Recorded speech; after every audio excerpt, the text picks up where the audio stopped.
पाकिस्तान से भी ज्यादा कंगाल हुआ नेपाल। आखिर कौन है वो देश जिसने नेपाल को कर दिया कंगाल। नेपाल को भारत की दुश्मनी पड़ी महंगी। तो आइए डिटेल में जानते हैं क्या है नेपाल के कंगाल होने की वजह। नेपाल की मौजूदा आर्थिक स्थिति पर नजर डालें तो ये साफ पता चलता है कि देश गंभीर व्यापारिक घाटे का सामना कर रहा है। जुलाई से नवंबर 2024 तक नेपाल ने 460 अरब रुपए का व्यापार घाटा झेला है। यह घाटा मुख्य रूप से आयात और निर्यात के बीच असंतुलन के कारण है। नेपाल ने वित्त वर्ष के इन 4 महीनों में 513.38 अरब रुपए का सामान का आयात किया, जबकि उसका निर्यात केवल 52.67 अरब रुपए तक सीमित रहा। यह बड़ा असंतुलन व्यापार घाटे की मुख्य वजह है। सीमा शुल्क विभाग के आधिकारिक आंकड़ों के मुताबिक नेपाल का चालू वित्त वर्ष के पहले 4 महीनों में व्यापार घाटा 460.71 अरब रुपए तक पहुंच गया। सीमा शुल्क विभाग के अनुसार पिछले साल की तुलना में इस बार जुलाई से नवंबर के मध्य तक आयात में 0.17% की बढ़ोतरी देखी गई और निर्यात में 4.16% की बढ़ोतरी देखी गई। इस दौरान नेपाल का भारत के साथ बिजनेस रिलेशन पर काफी असर देखने को मिला है, जिसका नतीजा ये हुआ कि दोनों के बीच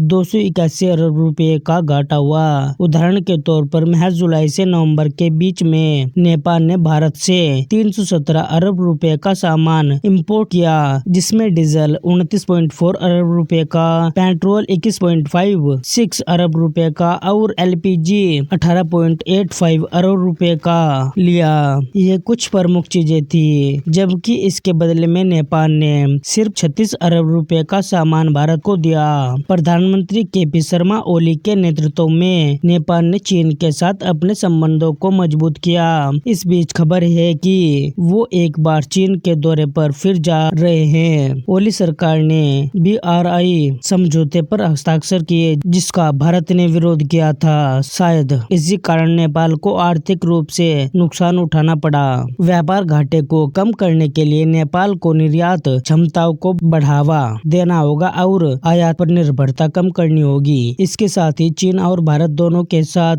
संतुलित व्यापार और कूटनीतिक संबंध बनाए रखना आवश्यक है, वरना नेपाल भी पाकिस्तान की तरह डूब जाएगा।